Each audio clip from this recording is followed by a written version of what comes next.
Alright!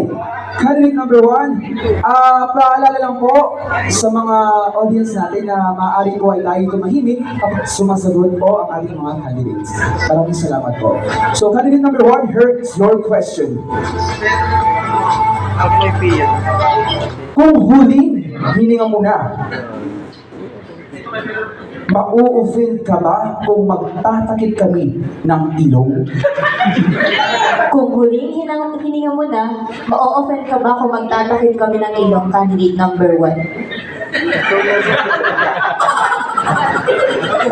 Bago ko sabihin, magandang tanghali po sa ating lahat. Thank you sa magandang iyong katanungan. Kung ako'y sakali din. Kung sakali man. I repeat the question, candidate number 1. Sure. Kung huling hininga mo na, ma-o-offend ka ba kung magtatakip kami ng ilong?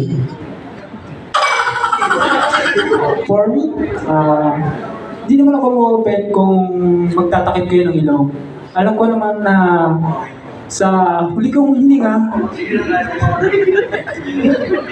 may ilang minute pa naman din ako para makita ang inyong kagandahan at kagabuhan pagmumukha. At sa huling hininga ko, alam kong masaya kayo kasi mawawala na ako sa inyong paningin. Ay, thank you. Alright, maraming salamat, candidate number 1. That was an amazing answer.